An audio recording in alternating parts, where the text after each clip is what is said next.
لوگ آپ کے سچ کی وجہ سے آپ کے دشمن بن جاتے ہیں، لیکن آپ پہلے سے زیادہ پرعزم ہو کر اپنا کام کرتے ہیں۔ سکندر شاہ ہنسنے لگا تھا، پھر اس نے کہا، جو ان کا کام ہے وہ کرتے ہیں، اور جو میرا کام ہے وہ میں کرتا ہوں۔ میں آپ سے اپنا تعارف کرا دوں؟ شرمندہ کر رہے ہیں نیازی صاحب، آپ کے بارے میں مجھے یہ بات معلوم ہے کہ آپ وہ سچے اور پرجوش وکیل ہیں جو بڑی چھان بین کے بعد کیس لیتے ہیں، اور اکثر کیسوں میں آپ نے سچ کا بول بالا کیا ہے۔ آپ میرے لیے اجنبی نہیں ہیں۔ تو پھر ملائیے ہاتھ، اگر دو دیوانے مل جائیں تو۔ میں تو آپ سے ویسے بھی ہاتھ ملائے ہوئے ہوں، ملاقات نہ ہوئی کبھی تو کیا ہوا؟ خیر، میں صرف یہ کہنا چاہتا ہوں کہ اگر آپ مجھ سے واقف ہیں تو میں بھی آپ سے واقف ہوں۔ دیکھیں، وکیل کا لفظ معمولی نہیں ہے، یہ ایک مقدس نام ہے جس پر بڑی ذمہ داریاں عائد ہوتی ہیں۔ صرف فیس لے کر اپنے موکل پر یہ یقین کر لینا کہ وہ سب کچھ سچ کہہ رہا ہے میرا مسلک نہیں ہے۔ میں تھوڑی سی چھان بین کے بعد کیس لیتا ہوں، اور اللہ تعالیٰ کے فضل و کرم سے آج تک میرا ریکارڈ ہے کہ کوئی کیس نہیں ہارا۔ مجھ پر بھی بہت سی نگاہیں ہیں جو مجھے نقصان پہنچانا چاہتی ہیں، اور آپ کے قول کے مطابق زندگی اللہ تعالیٰ کی امانت ہوتی ہے، اور رزق کے سلسلے میں کوشش یہی کرتا ہوں کہ رزق حلالی حاصل ہو۔ خیر، تو میں آپ سے یہ عرض کرنا چاہتا تھا کہ آپ کرائم رپورٹر ہیں، آپ کی رپورٹیں بڑے بڑے چہرے بے نقاب کر دیتی ہیں۔ میں آپ کے پاس ایک کام سے حاضر ہوا ہوں شاہ صاحب، اور وہ یہ ہے کہ آپ میرے خفیہ ہاتھ بن جائیں۔ خفیہ ہاتھ؟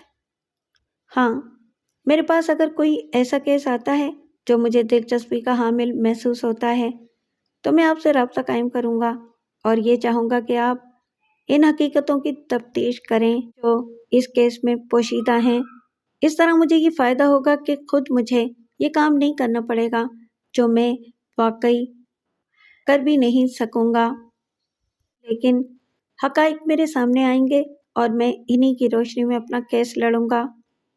دلچسپ، ڈن، ایک دم سے جواب ملا، اور خود دانش نیازی بھی حیران رہ گیا۔ حیران نہ ہو، یہ بات دراصل میرے مزاج سے ہم آہنگ ہے۔ تو پھر ملائیے ہاتھ، میں آپ کو بتاتا رہوں گا کہ کیا کرنا ہے۔ موبائل فون ہے آپ کے پاس؟ ہاں، سکندر شاہ نے ایک طرف رکھا ہوا موبائل اٹھا کر سامنے رکھ لیا۔ گھسا پٹا اور سستا موبائل تھا۔ اس نے اپنے نمبر دانش نیازی کو بتائے، اور دانش نیازی کے نمبر اپنے موبائل میں فیڈ کر لیے۔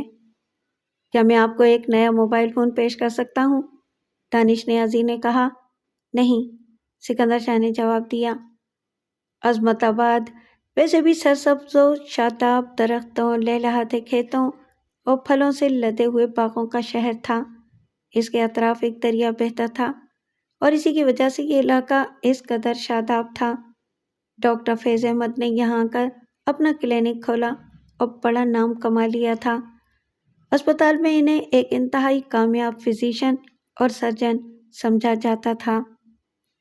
وہ عورتوں اور بچوں کے علاج میں خصوصی مہارت اور تجربہ رکھتے تھے، مگر اپنی پیشہ ورانہ زندگی میں وہ جس قدر کامیاب تھے، ان کی گھریلو اور ازدواجی زندگی اتنی ہی تلخ اور ناکام تھی۔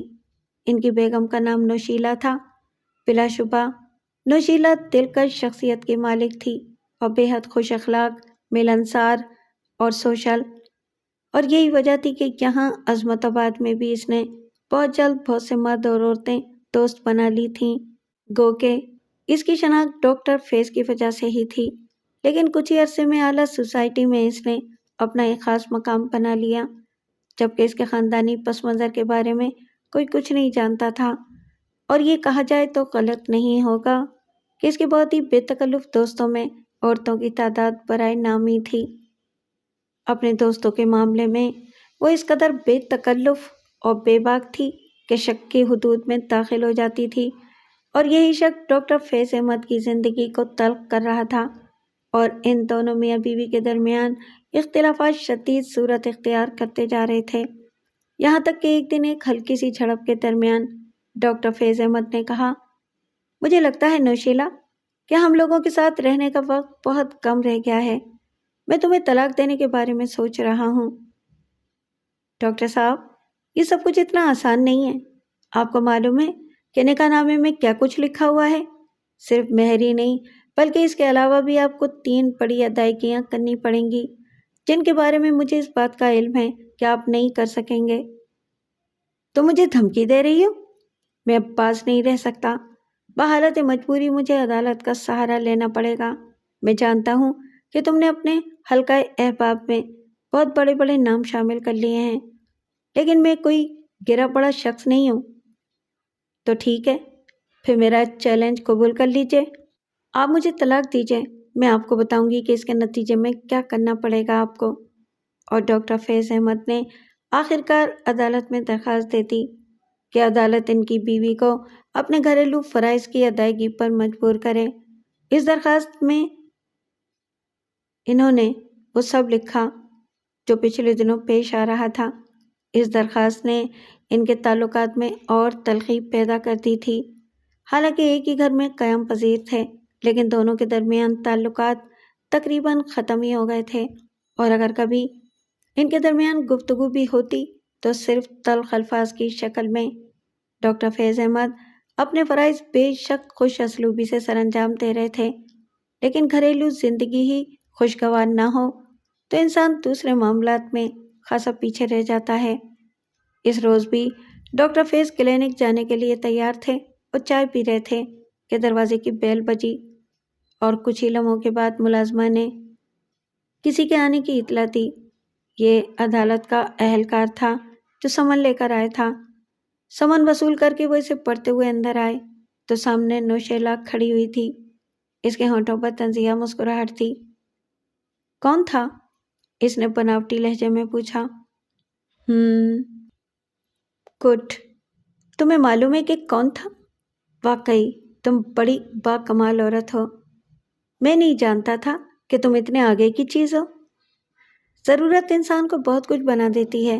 میرے بھی حقوق ہیں اور مجھے ان کا تحفظ تو کرنا ہی تھا، لیکن جھگڑا تو میرے اور تمہارے درمیان ہے، کسی اور کو اس میں ملوث کرنے کی کیا ضرورت تھی؟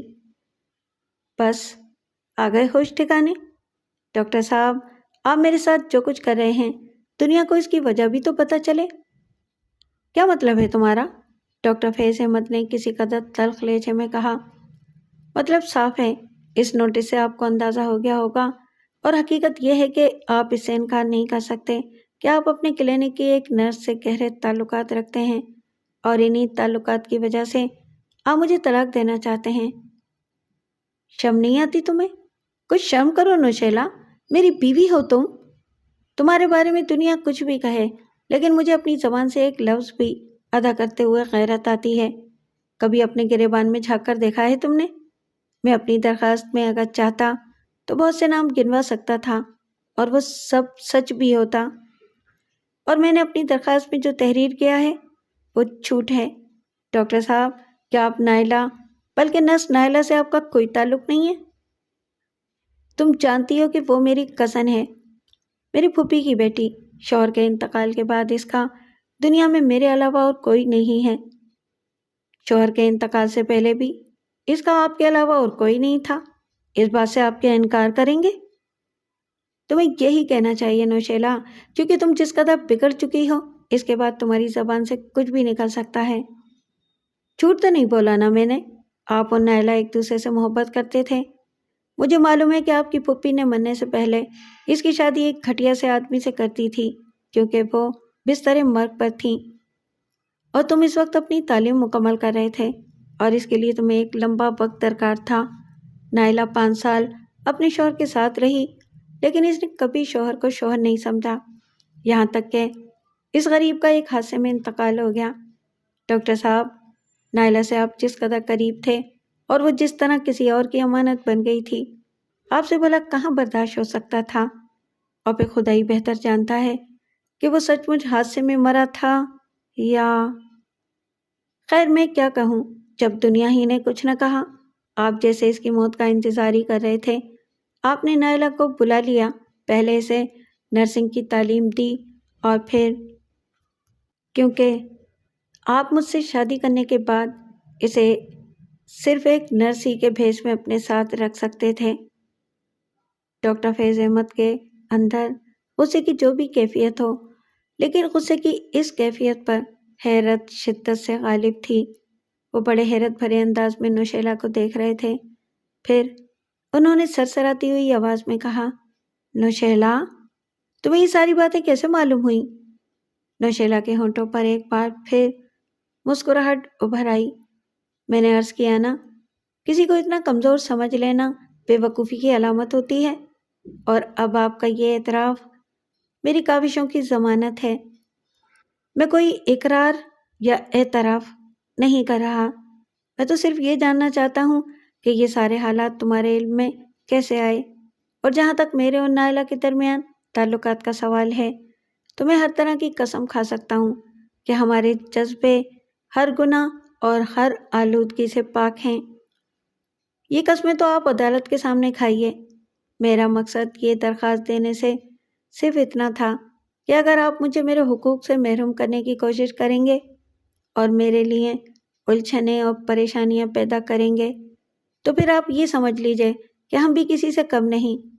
ٹھیک ہے ڈاکٹر صاحب، غور فرمائیے۔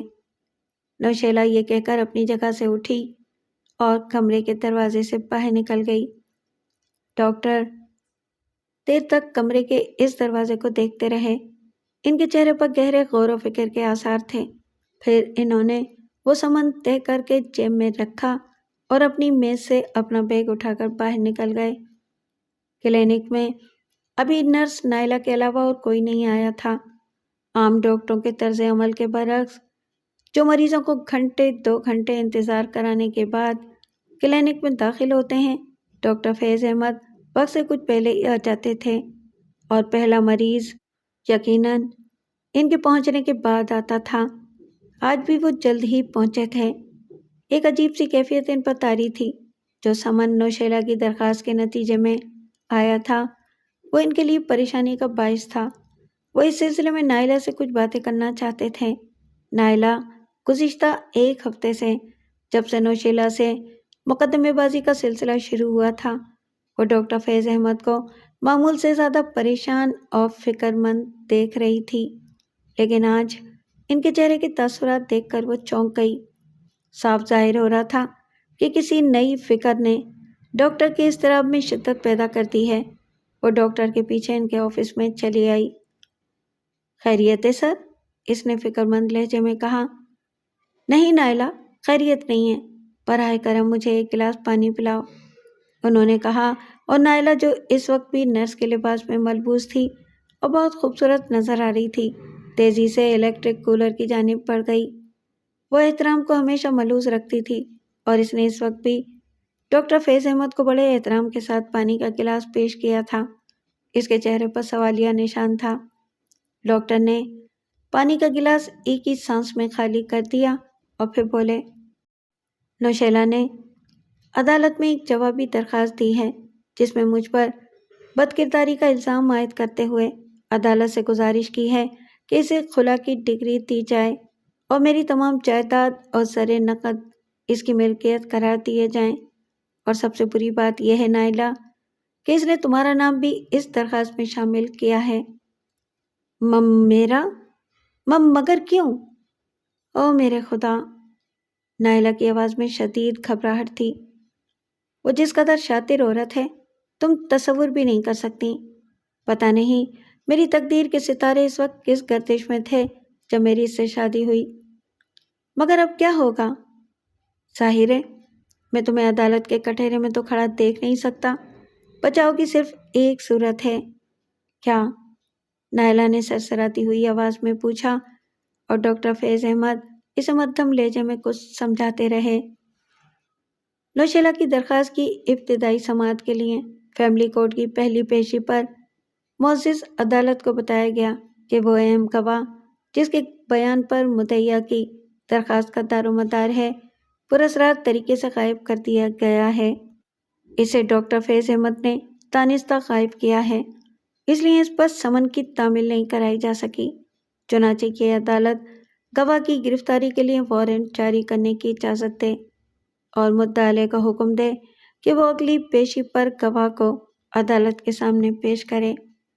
دونوں جانب سے وکلاء نے اس نکتے کے حق میں اور اس کی مخالفت میں بحث کی۔ عدالت نے مزید سماعت کے لیے دوسری تاریخ دی اور مدعا علیہ کو اشارتاً ہدایت کی کہ اگر اسے گواہ کے بارے میں کوئی علم ہے تو اس پر سمن تعمیل کرانے میں تعاون کریں۔ ابھی تک مقامی پریس کو اس نئی درخواست کا کوئی علم نہیں تھا۔ سماعت کے بعد جب اس بارے میں ایک مقامی اخبار کے رپورٹر نے ڈاکٹر صاحب سے انٹرویو لینا چاہا تو انہوں نے اطمینان سے مسکراتے ہوئے کہا کہ کل وہ اس بارے میں ایک پریس کانفرنس سے خطاب کریں گے اور جملہ حالات عوام کے سامنے پیش کر دیں گے، مگر وہ کل کبھی نہ آئی کیونکہ دوسرے دن عظمت آباد کے ایک گوشے سے دوسرے گوشے تک یہ افواہ گردش کر رہی تھی کہ ڈاکٹر فیض احمد انتہائی پراسرار طور پر کہیں غائب ہو چکے ہیں۔ کئی پیشیوں میں مقدمہ زیر سماعت آنے کے بعد آخر عدالت نے وکیل استغاثہ کے دلائل سے جزوی اتفاق کرتے ہوئے مدعا علیہ کی مسلسل غیر حاضری کے باعث مدعیہ کی درخواست اپنے شوہر کی جائیداد اور جملہ املاک پر قبضہ کرنے کے سلسلے میں منظور کر لی اور خلا یا طلاق کے بارے میں کوئی فیصلہ اس وقت تک کے لیے ملتوی کر دیا جب تک کہ پولیس مدعیہ کے شوہر ڈاکٹر فیض احمد کو تلاش کر کے عدالت کے سامنے پیش نہ کرے۔ کوئی اپیل کرنے والا یا جوابی کارروائی کرنے والا تھا نہیں، چنانچہ نوشیلہ نے مکان، کلینک اور بینک بیلنس بغیر کسی دشواری کے حاصل کر لیے اور اس کے فوراً بعد اس نے کلینک اپنے ایک شناسا ڈاکٹر کے ہاتھ فروخت کر دیا، بینک سے تمام بیلنس ایک ہی چیک سے نکال کر اکاؤنٹ کلوز کر دیا۔ کچھ ہفتوں تک وہ عظمت آباد میں دیکھی جاتی رہی اور اس کے دوست ہمیشہ اس کے ساتھ نظر آتے تھے۔ انہی دوستوں میں ایک ڈاکٹر حیات خان بھی تھا۔ اسی حیات خان نے وہ کلینک خریدا تھا، پھر اس کے بعد خاموشی سے وہ مکان بھی فروخت کر دیا گیا اور ایک رات وہ عظمت آباد سے غائب ہو گئی۔ کہاں، یہ کسی کو نہیں معلوم تھا۔ کچھ عرصے تک اس کا نام مختلف افواہوں کے ساتھ شہر کی فضاؤں میں گونجتا رہا اور آخر کار معمول کے مطابق اسے فراموش کر دیا گیا۔ اس دن سکندر شاہ دانش نیازی کے دفتر میں بیٹھا ہوا تھا۔ دانش نیازی نے اسے فون کر کے بلایا تھا اور کہا تھا کہ دوپہر کا کھانا وہ اس کے ساتھ ہی کھائے۔ اس وقت کھانے سے فراغت حاصل کر کے وہ دونوں چائے پی رہے تھے کہ اسی اثنا میں نیازی کے اردلی نے اسے کسی کلائنٹ کے آنے کی خبر دی اور دونوں مستعد ہو گئے۔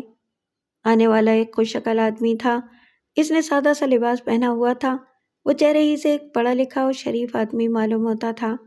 اندر آ کر اس نے سلام کیا تو دانش نیازی اور سکندر نے اٹھ کر اس سے مصافحہ کیا اور اسے بیٹھنے کی پیشکش کی۔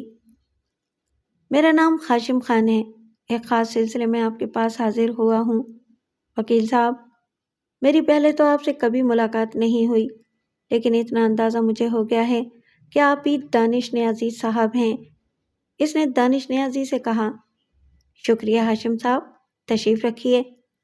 ایک ذاتی مسئلے میں حاضر ہوا ہوں، اگر آپ مناسب سمجھیں تو تھوڑی سی تنہائی عنایت فرما دیں۔ آپ یوں سمجھیے کہ ہم تنہائی ہیں، یہ میرے دستے راست، بلکہ یوں کہنا چاہیے کہ میرے وجود کا ہی ایک حصہ ہیں۔ نہیں، ایک کلائنٹ اور وکیل کے درمیان ہونے والی گفتگو میں مداخلت غیر مناسب ہے۔ میں اپنی چائے کی پیالی لے کر دوسرے کمرے میں چلا جاتا ہوں، سکندر نے کہا اور کپ اٹھا کر وہاں سے دوسرے کمرے کی جانب چل پڑا۔ جی جناب، فرمائیے ہاشم صاحب، کیا خدمت کر سکتا ہوں میں آپ کی؟ ویسے میں نے آپ سے غلط نہیں کہا تھا، کتنے ہی کانفیڈینشنل کیس ہوں، سکندر ہی میرے دستے راست ہوتے ہیں۔ بعد میں مجھے اس وقت کوئی اعتراض نہیں ہوگا اگر آپ میرا کیس اپنے ہاتھ میں لے لیں گے۔ دراصل میں نے آپ کے بارے میں یہی سنا ہے، بلکہ یوں سمجھیے مجھے ایسے ہی کسی وکیل کی تلاش تھی۔ مجھے یاد ہے کہ ایک شخص نیاز احمد کا کیس آپ نے لیا تھا اور ایک قتل کی پوری چھان بین کی تھی اور نیاز احمد کو انتہائی مشکل حالات میں مجرم بننے سے بچایا تھا۔ کیا آپ کو وہ کیس یاد ہے؟ یاد ہے مجھے۔ نیاز احمد میرا کزن تھا، میں اس وقت ملک سے باہر تھا۔ بعد میں مجھے صورتحال کا پتہ چلا اور آپ کا نام بھی سامنے آیا۔ نیاز احمد آپ کا بڑا عقیدت مند ہے، وہ اس وقت یہاں نہیں ہے ورنہ میرے ساتھ ہی آتا۔ فرمائیے کیا مسئلہ ہے؟ مجھے ایک بہت ہی اہم اور نجی نوعیت کے کام میں آپ کے تعاون کی ضرورت ہے۔ مجھے نوشیلہ نامی ایک خاتون کی تلاش ہے یہ خاتون آج سے 20-22 سال پہلے دارالحکومت کے ایک کلب میں موسیقی کے پروگرام پیش کرتی تھی۔ پھر اس نے عصمت آباد کے ایک ڈاکٹر جن کا نام فیض احمد تھا ان سے شادی کر لی، مگر یہ رشتہ 1 سال سے زیادہ برقرار نہیں رہ سکا۔ ڈاکٹر فیض احمد ایک انتہائی نفیس انسان تھے اور نہ جانے کس طرح نوشیلہ کے جال میں پھنس گئے تھے۔ بہرحال ڈاکٹر اس کی آزاد مزاجی اور بے راہ روی سے تنگ آ کر اسے چھوڑ کر چلے گئے اور نوشیلہ نے ڈاکٹر کی تمام املاک اور بینک بیلنس پر قبضہ کر لیا اور کچھ دن کے بعد اس طرح غائب ہوئی کہ آج تک اس کا پتہ نہیں چل سکا۔ مجھے کیا کرنا ہے؟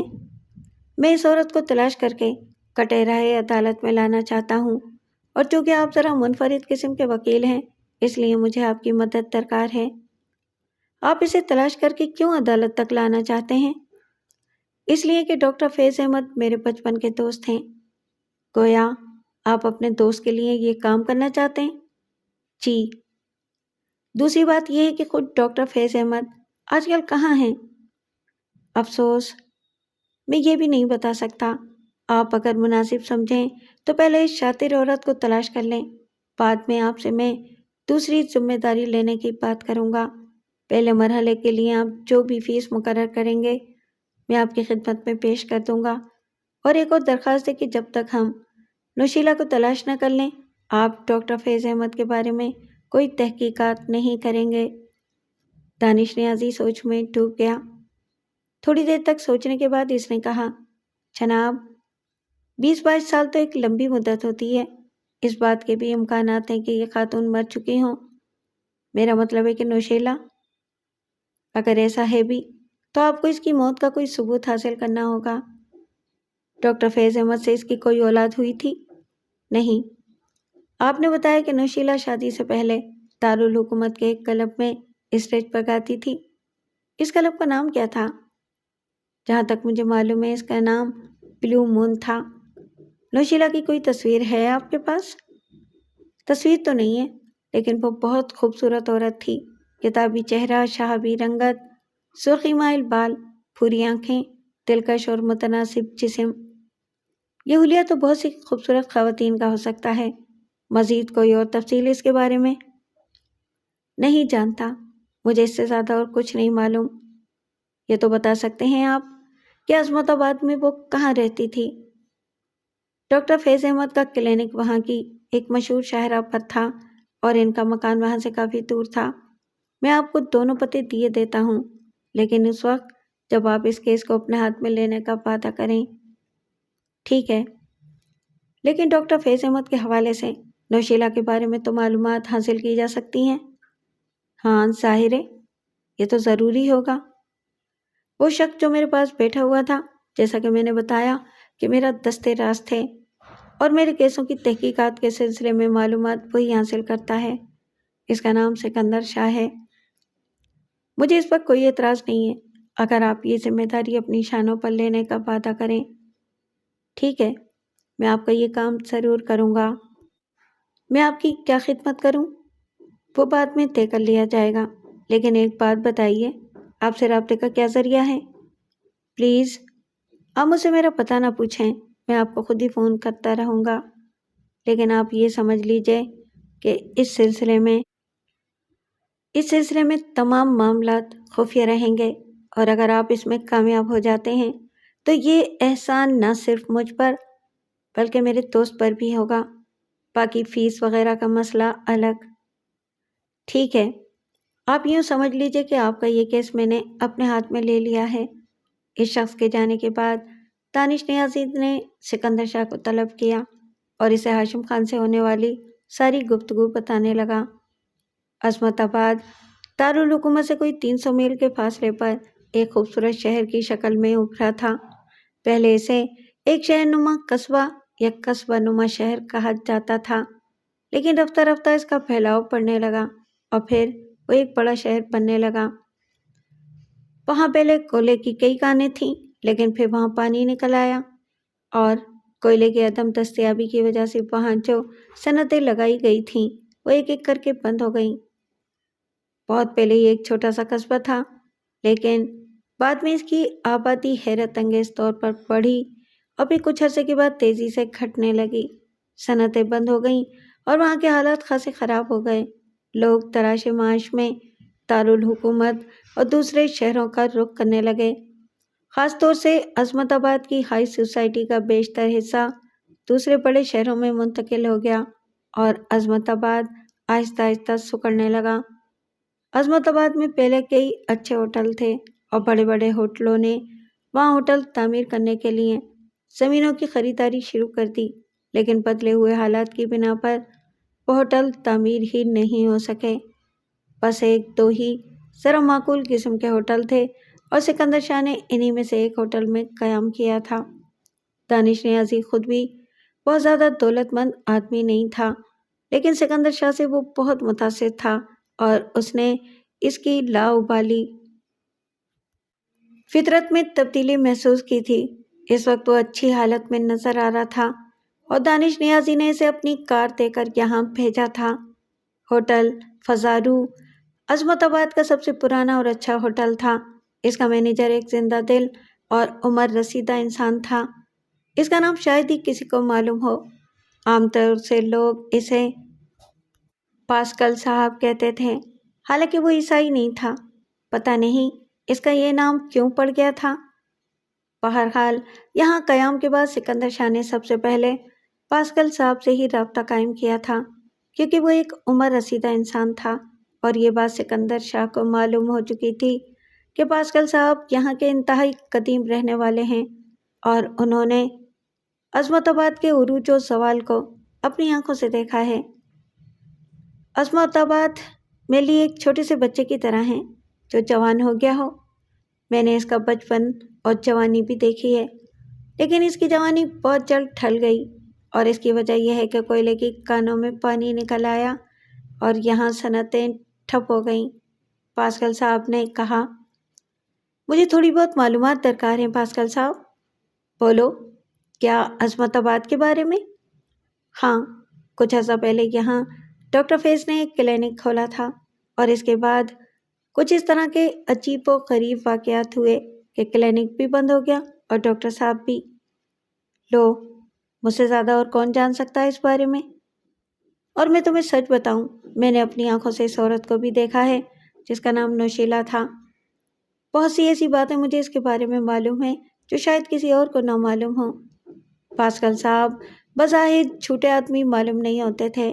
نوشیلا کے بارے میں انہوں نے بہت سی باتیں بیان کی جس سے سکندر شاہ کو اس عورت کی تھوڑی سی تفصیلات کا پتہ چلا۔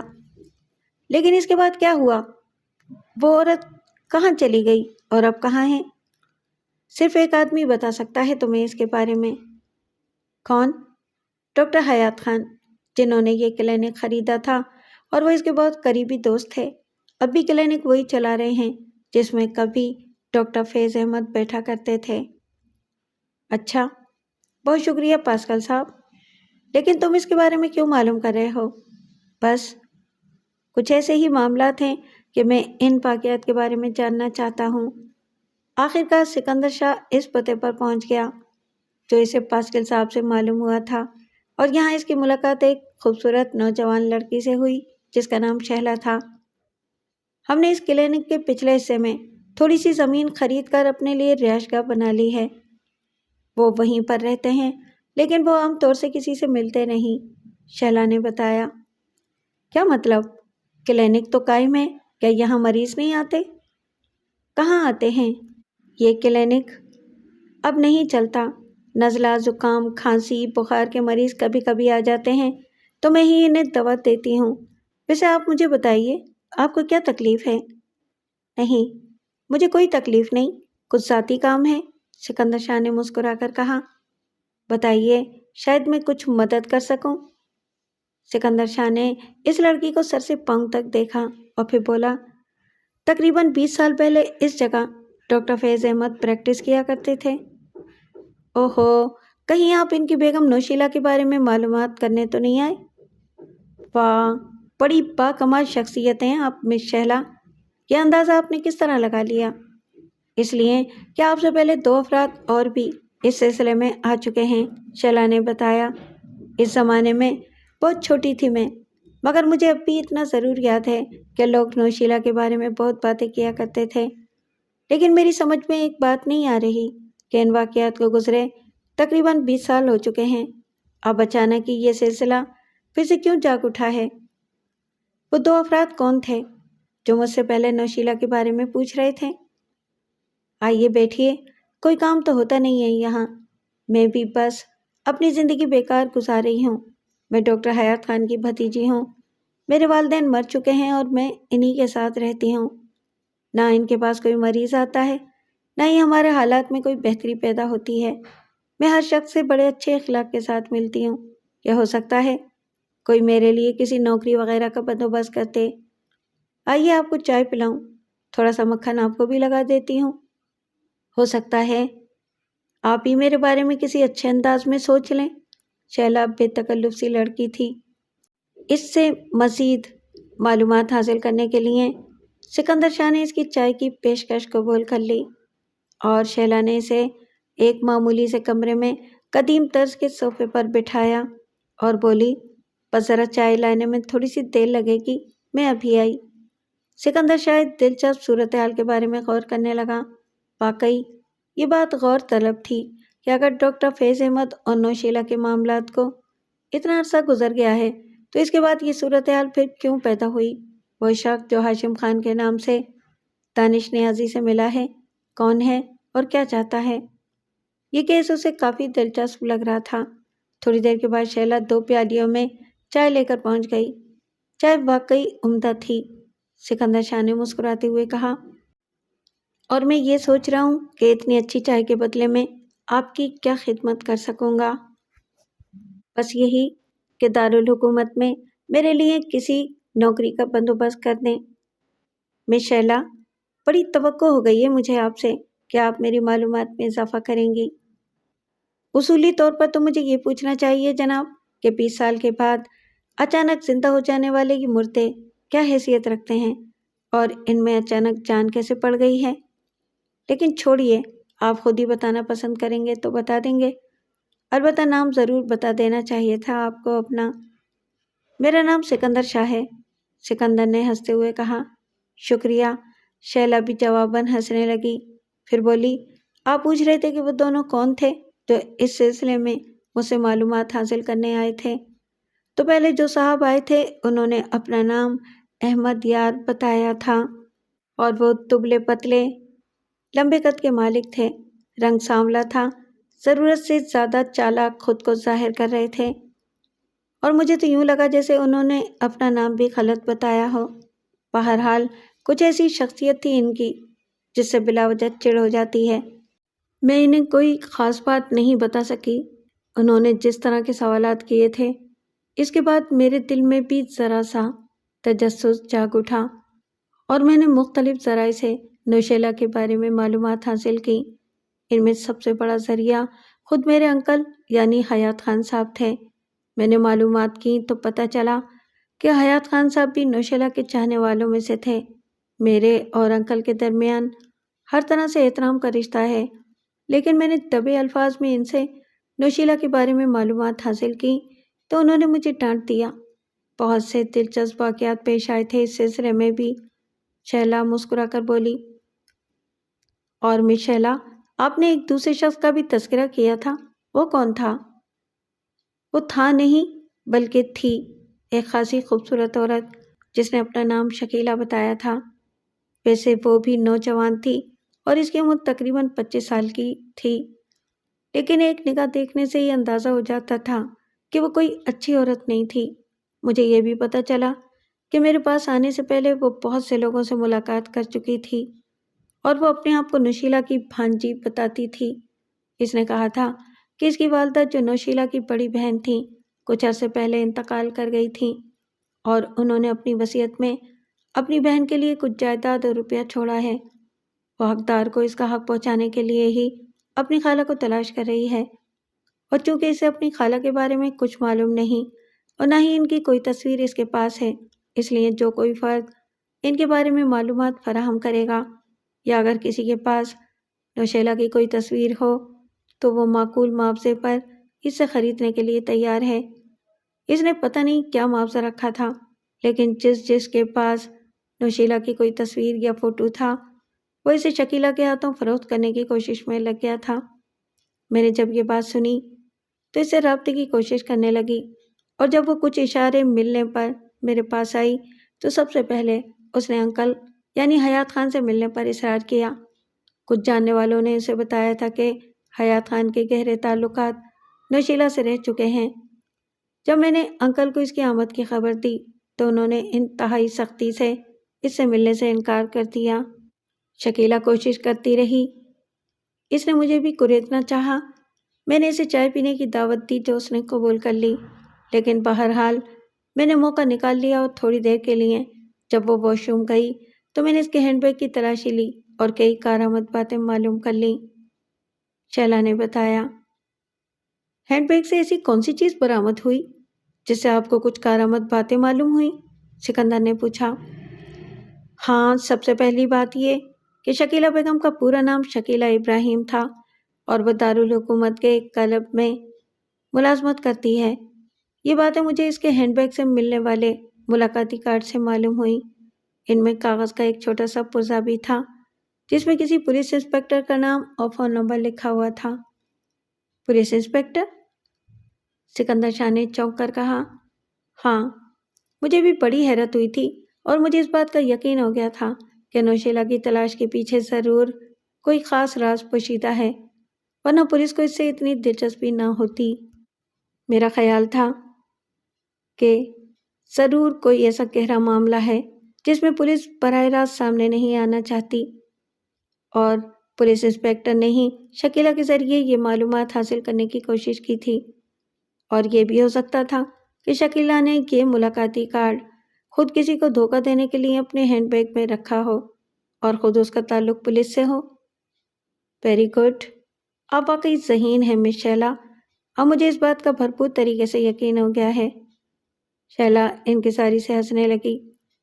وہ سکندر شاہ کے جال میں پھنستی چلی جا رہی تھی۔ سکندر شاہ نے کہا، آپ نے مجھے اس پولیس انسپکٹر کا نام نہیں بتایا۔ جی ہاں، وہ ذرا میٹھا میٹھا سا تھا، شاید اس کا نام این اور ایس سے ہو، کچھ اس طرح پڑھنے میں آ رہا تھا۔ اور آپ کو بیگ میں شکیلا کا پتہ نہیں ملا؟ ہاں ملا تھا، کارڈ میں اس کے گھر کا پتہ بھی لکھا تھا۔ وہ نیو اسکوائر فلیٹ نمبر 28 میں رہتی تھی، یہی پتہ لکھا ہوا تھا۔ New square flat number 28، Sikandar Shah نے زیر لب دہرایا، پھر بولا، ایک بات بتائیں مس شیلا، کیا کسی طرح میں حیات خان صاحب سے مل سکتا ہوں؟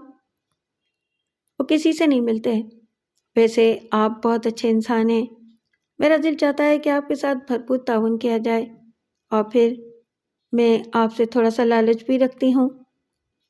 مجھ سے لالچ؟ بھلا وہ کیسا؟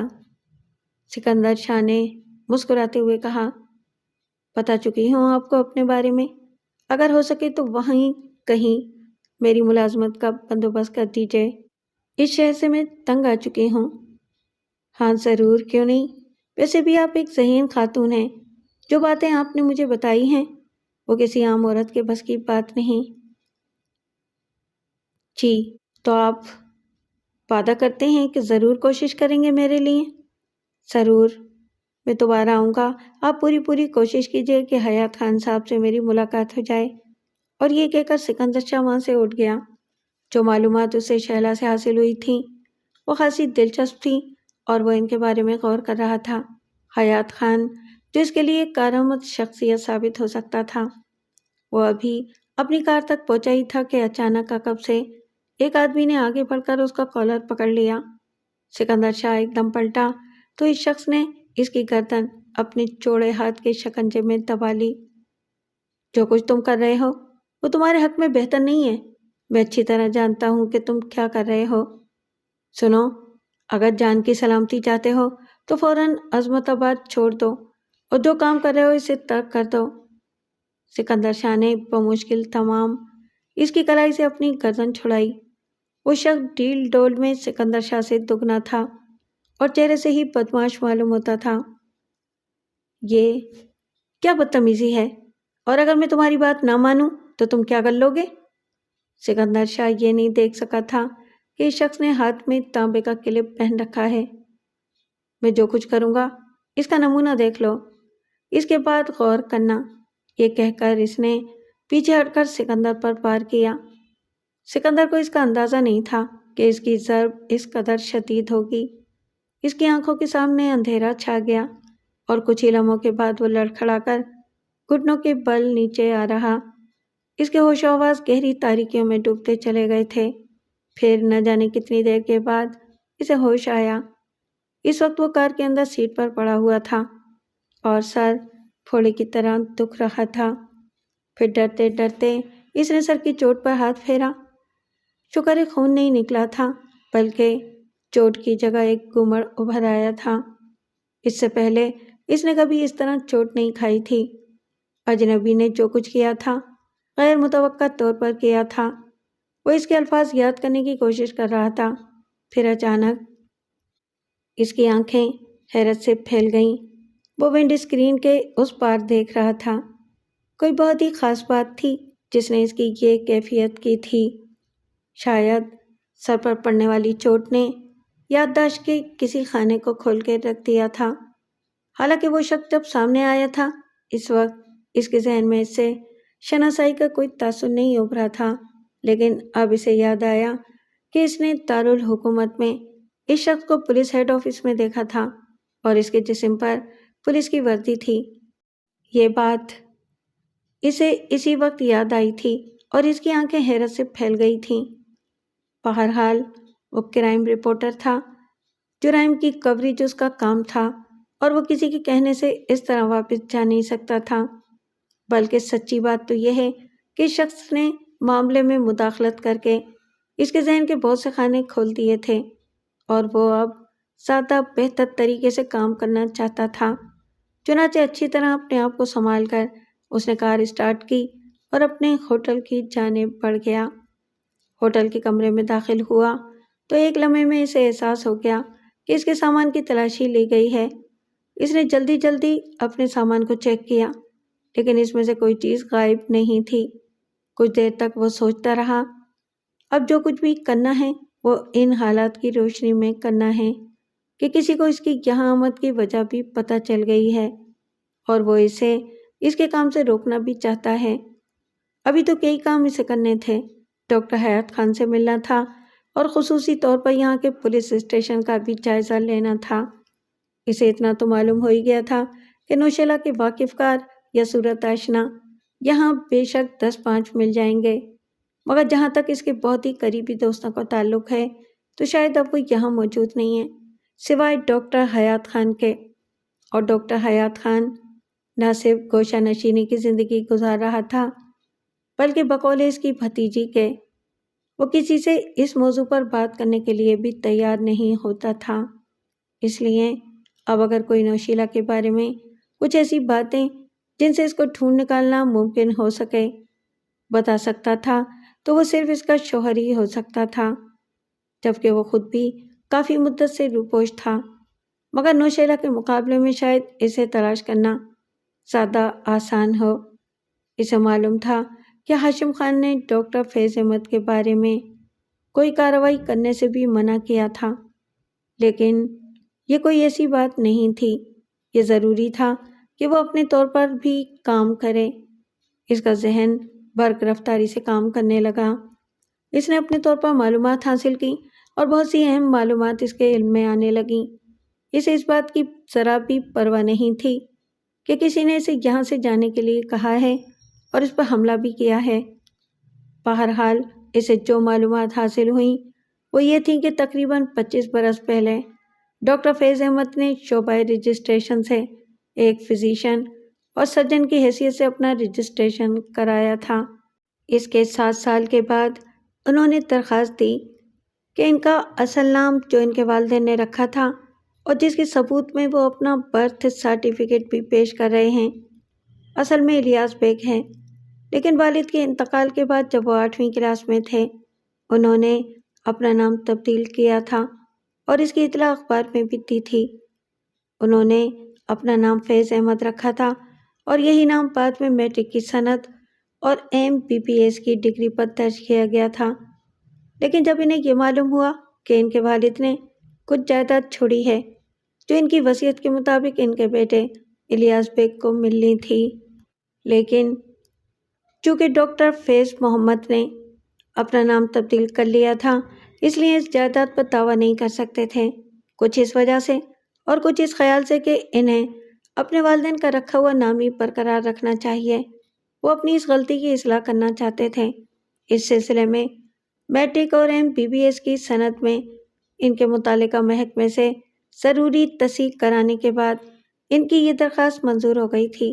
چنانچہ سرکاری کاغذات میں ڈاکٹر فیض احمد کا اصلی نام الیاس بیگی تھا۔ گویا ڈاکٹر فیض احمد عصمت آباد چھوڑ کر اگر چلا گیا ہے تو بڑے اطمینان سے وہ ایک نئے نام سے اپنی پریکٹس جاری رکھ سکتا ہے۔ یہ تمام معلومات لے کر وہ دانش نیازی کے پاس پہنچا تھا اور دانش نیازی نے اس کا استقبال کیا تھا۔ کافی چاقو چوبند نظر آ رہے ہو، کیا رپورٹ ہے؟ جواب میں سکندر شاہ نے اسے پوری تفصیل بتائی اور دانش نیازی نے ہنستے ہوئے کہا، 2 پوائنٹ ہیں ہمارے پاس۔ نمبر 1، کیا الیاس بیگ یا سابقہ ڈاکٹر فیض احمد زندہ ہے اور اس نے اپنی بیوی سے چھٹکارا حاصل کرنے کے بعد، روپوش ہو جانے کے بعد کہیں اور بود و باش اختیار کر لی ہے، یا پھر نوشیلہ نے اسے اپنے راستے سے ہٹانے کے لیے کوئی اور کارروائی کی ہے؟ اصل کام تو نوشیلہ کی تلاش تھا اور میرا خیال ہے کہ تم خاصی محنت سے آگے بڑھ رہے ہو۔ اب کیا ارادہ ہے؟ یہاں آنا کچھ معاملات کے لیے ضروری تھا، مثلاً سرکاری رجسٹریشن آفس سے میں نے جو معلومات حاصل کی ہیں وہ بڑی کارآمد ہیں۔ اصل میں تم نے سوچا خوب، اور جو کچھ تم نے سوچا وہ کسی نہ کسی شکل میں سامنے بھی آیا، یعنی فیض احمد کا نیا نام جو الیاس بیگ ہے۔ ویسے میرا خیال ہے کہ اس سلسلے میں عظمت آباد سے کافی معلومات حاصل ہو سکتی ہیں۔ میری عظمت آباد واپسی بہت ضروری ہے، اس لیے بھی آ گیا تھا۔ کیا آپ کو کار کی ضرورت ہوگی اگر آپ چاہیں؟ نہیں، تم اپنی تفتیش جاری رکھو، کم سے کم اس کیس میں میری ٹانگ یا میری کار ہی پھنسی رہے گی، دانش نیازی نے ہنس کر کہا، اور سکندر شاہ نے اس کا شکریہ ادا کیا کہ اس نے اپنی قیمتی کار اسے دے رکھی ہے۔ ایک بار پھر سکندر شاہ کو عظمت آباد واپس آنا پڑا تھا۔ قیام کے لیے وہی ایک ہوٹل تھا جو اب عظمت آباد میں رہنے کے قابل رہ گیا تھا۔ دوسری بار بھی سکندر شاہ نے اسی ہوٹل میں کمرہ حاصل کیا تھا۔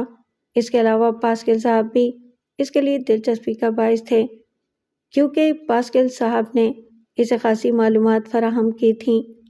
ہوٹل میں آنے کے بعد اس نے ان سے ملنے کی کوشش کی تو کاؤنٹر کلرک نے اسے بتایا کہ پرسوں رات پاسکل صاحب تقریباً 12:30 بجے ہوٹل سے پیدل اپنے گھر واپس جا رہے تھے کہ کچھ غنڈوں نے ان پر حملہ کر دیا اور انہیں اچھی طرح مار پیٹ کر فرار ہو گئے۔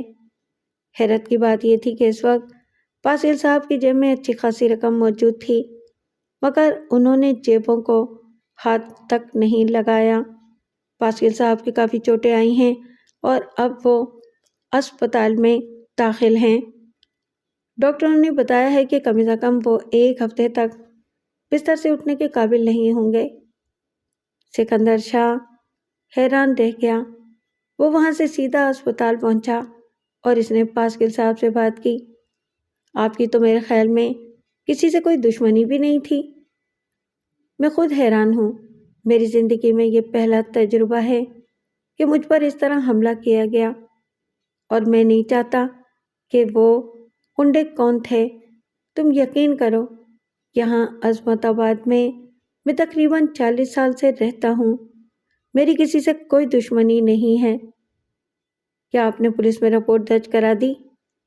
ہاں، ظاہر ہے انہوں نے مجھ سے پوچھا تھا کہ کیا مجھے کسی پر شبہ ہے، مگر مجھے کس پر شبہ ہو سکتا تھا، اور میں اندھیرے میں کسی کو پہچان بھی نہیں سکا تھا۔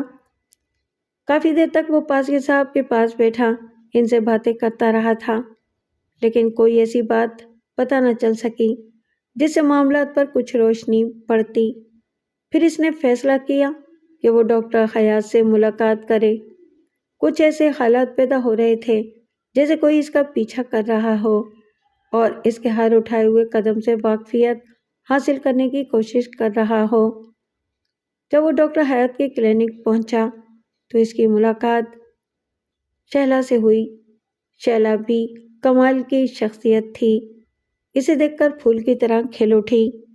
کہاں چلے گئے تھے آپ؟ اور اگر گئے تھے تو مجھے بتا کر کیوں نہیں گئے؟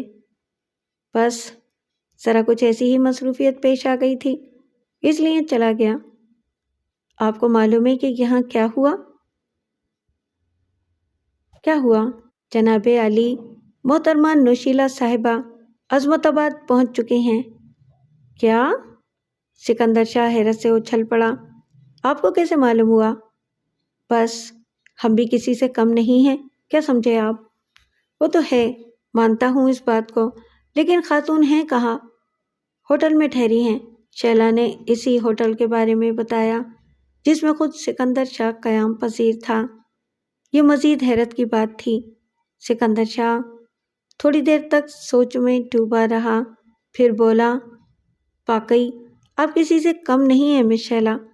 کیا آپ کو پتہ چل سکا کہ محترمہ یہاں دوبارہ کیوں آئی ہیں اور اتنے عرصے کے بعد؟ جی جناب، بڑی معلومات حاصل کی ہیں میں نے، اور چالاکی میں تو میں اپنی مثال نہیں رکھتی۔ میں نے بڑی طریقے سے معلومات حاصل کی ہیں، بہت سے ذرائع ہیں میرے پاس، اور ویسے بھی نوشیلا صاحبہ نے اپنی آمد کو راز نہیں رکھا۔ کچھ لوگوں نے ان سے سوالات کیے تو انہوں نے بتایا کہ 20 سال پہلے انہوں نے اپنی شوہر ڈاکٹر فیض احمد کے خلاف خلا کی جو درخواست دی تھی وہ اسے واپس لینے آئی ہیں۔ انہوں نے واپس آتے ہی عظمت آباد کے ایک مشہور وکیل کو اپنا وکیل مقرر کر دیا ہے۔ وکیل صاحب نے کل ہی فیملی کورٹ میں مقدمہ واپس لینے کی درخواست دے دی ہے۔ عام خیال ہے کہ چونکہ معاملہ 20 برس سے التوا میں پڑا ہوا تھا، اس لیے عدالت خوشی سے اسے ختم کرنے کی اجازت دے دے گی۔ ویسے بھی ان کاغذات کا اب کوئی پتہ نہیں ہوگا، ہوں گے کسی فائل کیبنٹ میں۔ Very good. اچھا ایک بات بتائیے مس شہلا، کیا ڈاکٹر حیات خان کو بھی اس بارے میں علم ہو چکا ہے؟ میں نے یہ بتایا تھا، شہلا نے کہا۔ سکندر شاہ نے ایک ٹھنڈی سانس لی۔ پھر ان کا کیا رد عمل ہوا؟ حیرت انگیز، وہ بہت ہی کم اپنے کمرے سے باہر نکلتے ہیں، لیکن وہ میرے پاس آئے اور کہنے لگے کہ بیٹے میں 2-4 دن کے لیے باہر جا رہا ہوں، اور اس کے بعد وہ چلے گئے اور ابھی تک واپس نہیں آئے۔ کوئی سفر کا سامان بھی نہیں لے کر گئے۔ ایک بات بتائیں مس شہلا، کیا آپ نے نوشیلا سے ملاقات کی ہے؟ لیجئے، جان نہ پہچان، بڑی خالہ سلام۔ میں کیسے ملاقات کرتی؟ البتہ یہ ضرور معلوم ہوا مجھے کہ وہ بہت بدل گئی ہیں۔ پہلے دبلی پتلی ہوا کرتی تھیں، اب بہت موٹی ہو گئی ہیں۔ چہرہ پھول گیا ہے، کمر تک لمبی چوٹی کی جگہ کٹے ہوئے بال ہیں، نظر کمزور ہو گئی ہے۔ بلکہ یہ بھی بتایا تھا مجھے میرے مخبر نے کہ جس دن وہ آئی تھیں اسی دن ان کا چشمہ فرش پر گر کر ٹوٹ گیا تھا۔ چنانچہ آنکھوں کی تکلیف سے بچنے کے لیے ہر وقت گہرے سبز رنگ کے شیشوں کی اینک لگائے رکھتی ہیں۔ ان کے ایک 2 جاننے والے گئے تھے تو بہت اخلاق سے پیش آئیں۔ بھائی آپ کا مخبر تو کمال کا ہے، بڑی دلچسپ باتیں بتائی ہیں اس نے۔ چلیے چھوڑیے، ہمیں کیا لینا دینا، مگر سوال یہ پیدا ہوتا ہے کہ کیا آپ اپنا وعدہ پورا کرنے کی کوشش کریں گے؟ اب دیکھیے نا، میں آپ کے لیے کتنی محنت کر رہی ہوں۔ میرا وعدہ؟ آپ نے کہا تھا نا کہ مجھے دارالحکومت میں کوئی نوکری دلا دیں گے۔ ہاں یہ میرا وعدہ ہے، ذرا اس مسئلے کو حل ہونے تو دیجیے۔ اور آپ کو تلاش تھی نا نوشیلا صاحبہ کی؟ ہاں بے شک تھی۔ تو مل لیجیے جا کر، ہوٹل میں ٹھہری ہوئی ہیں۔ شکریہ شہلا، مجھے امید نہیں تھی کہ تم میرے لیے اس قدر کارآمد ثابت ہوگی، سکندر شاہ نے کہا اور اپنی جگہ سے اٹھ گیا۔ ہوٹل تک سفر کے دوران اس کا ذہن مختلف خیالات کا شکار رہا۔ شہلا کا مخبر کون ہو سکتا ہے؟ وہ جس قدر معصوم نظر آنے کی کوشش کر رہی ہے، اتنی معصوم ہے بھی کہ نہیں؟ ڈاکٹر حیات خان نوشیلا کی آمد کے بارے میں سنتے ہی کہاں غائب ہو گیا۔ بہت سی باتیں ذہن میں گردش کر رہی تھیں۔ کار ہوٹل کے کمپاؤنڈ میں کھڑی کر کے اس نے نوشیلا کے کمرے کے بارے میں معلوم کیا اور پھر کمرے پر پہنچ گیا۔ دستک دی تو اندر سے آواز آئی، آؤ۔ کون ہے؟ وہ دروازہ کھول کر اندر داخل ہو گیا۔ سامنے صوفے پر ایک پختہ عمر کی عورت جسے موٹاپے نے بھتہ کر دیا تھا، وہ سبز رنگ کا چشمہ لگائے بیٹھی تھی۔ کٹے ہوئے بال جن میں کہیں کہیں سفیدی جھلک رہی تھی شانوں تک آ رہے تھے۔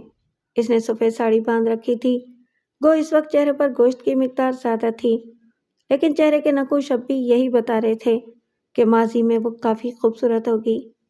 عورت نے کسی قدر تند نگاہوں سے اسے دیکھا اور بولی، تم کون ہو؟ میں تو سمجھی تھی کہ ویٹر آیا ہے۔ وہ میڈم، دراصل میں ایک اخبار کا نمائندہ ہوں، آپ کا انٹرویو لینا چاہتا ہوں۔ آپ نوشیلہ فیض احمد ہیں نا؟ ہاں میں وہی ہوں، لیکن تم سے کس نے کہہ دیا کہ میں تمہیں کوئی انٹرویو دوں گی؟ اور کسی اخبار کو مجھ سے کیا دلچسپی ہو سکتی ہے؟ آپ معمولی خاتون تو نہیں ہیں میڈم، ایک زمانے میں آپ ایک انتہائی ممتاز فنکارہ رہ چکی ہیں۔ یہ بھی سنا گیا ہے کہ ڈاکٹر فیض احمد سے شادی کرنے کے بعد آپ یہاں کی اعلیٰ سوسائٹی کی روح رواں تھیں۔ پھر جب اور جن حالات میں آپ نے ڈاکٹر صاحب سے خلا حاصل کرنے کے لیے عدالتی چارہ جوئی کی، اور اس کے بعد جس طرح آپ اور ڈاکٹر صاحب خود عوام کی نگاہوں سے اوجھل ہو گئے، تو فطری طور پر آپ کی شخصیت نے بہت بڑی حیثیت اختیار کر لی۔ اصل میں آپ کو پتہ ہے کہ لوگ سچی کہانیوں میں بہت دلچسپی لیتے ہیں۔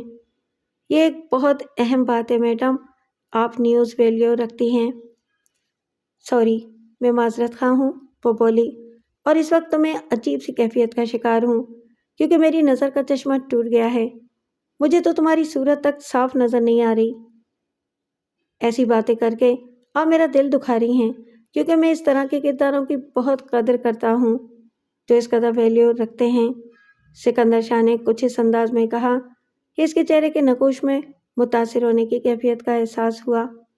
اس نے کسی قدر نرم لہجے میں کہا، ٹھیک ہے، تم جو سوالات کرنا چاہتے ہو کر لو۔ میں نے اپنے وکیل صاحب کو بلایا ہے، وہ آتے ہی ہوں گے، مجھے ان کے ساتھ جانا ہے۔ میرا سب سے پہلا سوال یہ ہے کہ آپ نے اچانک عظمت آباد کیوں چھوڑ دیا؟ بس مختلف شہروں میں، اور حقیقت یہ ہے کہ میں بھی جگہ جگہ ڈاکٹر فیض کو تلاش کر رہی تھی۔ جہاں بھی ان کی موجودگی کی اطلاع ملتی میں وہاں پہنچ جاتی تھی۔ میں سوچتی تھی کہ ڈاکٹر فیض کے بغیر میں اس ادھوری زندگی کو مکمل نہیں کر سکتی۔ تو کیا وہ آپ کو ملے؟ نہیں، میں آج تک ان کی تلاش میں ہوں۔ میرا دل کہتا ہے کہ وہ زندہ ہیں اور کبھی نہ کبھی میں انہیں ضرور پالوں گی۔ اتنے عرصے کے بعد آپ نے عظمت آباد کا رخ کیوں کیا؟ دونوں ہی باتیں تھیں۔ میں نے سوچا کہ شاید ڈاکٹر فیض احمد کو کبھی عظمت آباد یاد آ جائے اور وہ یہاں واپس آ جائیں۔ اس کے علاوہ وہ درخواست بھی واپس لینی تھی جو میں نے غصے میں محض ایک جوابی کارروائی کی حیثیت سے دی تھی، ورنہ سچ مچ میں اپنے شوہر سے خلا نہیں چاہتی تھی۔ ایک درخواست ڈاکٹر فیض احمد نے بھی تو دی تھی۔ ہاں، مگر وہ درخواست بہت پہلے ہی عدالت نے عدم پیروی کی وجہ سے خارج کر دی تھی۔ گستاخی معاف۔ محترمہ، آپ کو یہ درخواست واپس لینے کا خیال اتنے عرصے کے بعد کیوں آیا؟ دیکھیے، میں نے آپ کے ہر سوال کا جواب بڑی فراغ دلی سے دیا ہے، لیکن بہت سے معاملات نجی حیثیت رکھتے ہیں۔ میں اس بارے میں آپ کو کوئی جواب نہیں دینا چاہتی، اور پلیز، میں نے آپ سے کہا ہے کہ میرے وکیل آنے والے ہیں۔ میں ذہنی طور پر اپنے آپ کو ان سے ملاقات کے لیے تیار کر رہی ہوں، اس لیے آپ ان سوالات پر اکتفا کیجیے اور مجھے اجازت دے دیجیے۔ آخری سوال اور، سکندر شاہ نے اٹھتے ہوئے کہا، پوچھیے۔ کیا مقدمہ واپس لینے کا مطلب یہ ہے کہ آپ اب بھی خود کو ڈاکٹر فیض احمد کی قانونی بیوی خیال کرتی ہیں؟ قطعی، صرف میں ہی ان کی جائز بیوی ہوں اور کوئی مجھ سے میرا یہ مقام نہیں چھین سکتا۔ پلیز اب جائیے، اس نے خاصی ناخوشگواری سے کہا، اور سکندر شاہ واپسی کے لیے اٹھ گیا۔ بہرحال ابھی عظمت آباد میں کافی وقت گزارنا تھا اور سکندر شاہ بڑے اہتمام سے اس کی چھان بین کر رہا تھا۔ اس نے اس مقدمے کا نتیجہ معلوم کرنے کے لیے کورٹ کا رخ بھی کیا، اور اسے پتہ چلا تھا کہ عدالت نے کسی باقاعدہ پیشی کی ضرورت نہیں سمجھی۔ نوشیلہ اور اس کے وکیل کو اپنے چیمبر میں بلوایا اور ان سے 10-15 منٹ کی گفتگو کے بعد مدعیہ کو اپنی درخواست واپس لینے کی اجازت دے دی۔ بہرحال نوشیلا بہت خوش خوش باہر آئی تھی اور اپنے وکیل کے ساتھ رخصت ہو گئی تھی۔ یہ سارے واقعات بڑی برق رفتاری سے گزرے تھے اور ایک طرح سے بظاہر ان کا خاتمہ ہی نظر آ رہا تھا، کیونکہ نوشیلا کے انداز سے یہ پتہ چلتا تھا کہ وہ عظمت آباد نہیں چھوڑے گی۔ پھر سکندر شاہ نے دوبارہ شیلا سے ملاقات کی۔ وہ دارالحکومت واپس جا رہا تھا۔ اس نے شیلا کے چہرے پر غم کے تاثرات دیکھے۔ وہ بولی، میں نہیں جانتی کہ میری تقدیر میں کیا لکھا ہے، لیکن میں بڑی بد نصیب لڑکی ہوں۔ کیا آپ واقعی مجھے دارالحکومت بلوا لیں گے؟ دیکھیے، میں آپ سے کوئی ضد نہیں کر رہی، لیکن میرے بارے میں ہمدردی سے غور ضرور کیجیے گا۔ مجھے کم از کم اپنا فون نمبر تو دیتے جائیے، تاکہ اگر میں دوبارہ آپ سے ملاقات کرنا چاہوں تو کوئی مشکل نہ ہو۔ ویسے یہ بھی آپ کی مرضی پر منحصر ہے، اس میں کوئی زبردستی تو نہیں ہے۔ سکندر شاہ نے اسے اپنا ٹیلی فون نمبر دے دیا تھا۔ شیلا کے لیے وہ بھی دل میں ہمدردی کے جذبات لیے واپس لوٹا تھا۔ ڈاکٹر حیات خان کے گم ہونے کے بعد سے واقعی شیلا کا چہرہ اترا اترا نظر آتا تھا، جبکہ وہ ایک شگفتہ لڑکی تھی۔ دانش نیازی نے اس کا پرجوش خیر مقدم کیا تھا اور ہنستے ہوئے کہا تھا، یہ بڑا دلچسپ مسئلہ رہا ہے، البتہ مجھے صرف ایک بات کی تشویش ہے۔ ہاشم خان نے دوبارہ مجھ سے رابطہ نہیں قائم کیا، جبکہ اسے مجھ سے نوشیلا کے بارے میں معلومات حاصل کرنی چاہیے تھیں۔ یہ شخص ابھی تک میری سمجھ میں نہیں آیا۔ خیر، میرے تمہارے معاملات جس انداز میں چل رہے ہیں وہ چلتے رہیں گے۔ مجھے جگہ جگہ تمہاری ضرورت پیش آئے گی۔ میں حاضر ہوں دانش صاحب، اور وہ تمہارا معاوضہ وہ بھی لے لیں گے۔ جلدی کیا ہے؟ اگر تم ہاشم خان کا انتظار کرنا چاہتے ہو تو ضرور کرو، وہ جب بھی آیا اور جو بھی سلسلہ ہوا۔ آپ پلیز اس طرح کی بات نہ کریں، سکندر شاہ نے کہا، اور پھر وہ اپنے معمولات میں مصروف ہو گیا۔ لیکن فوراً ہی کچھ تبدیلیاں رونما ہوئیں۔ اس سے شیلا کا فون موصول ہوا۔ شیلا نے کہا، سکندر شاہ صاحب، معافی چاہتی ہوں، ایک اطلاع ہے آپ کے لیے اور مجھے آپ کی ضرورت ہے۔ ہاں بتائیے۔ انکل کی لاش پائی گئی ہے، ایک پہاڑی ٹیلے کے پاس ان کی لاش پڑی ہوئی ہے اور انہوں نے خودکشی کی ہے۔ آپ بتائیے، کیا آپ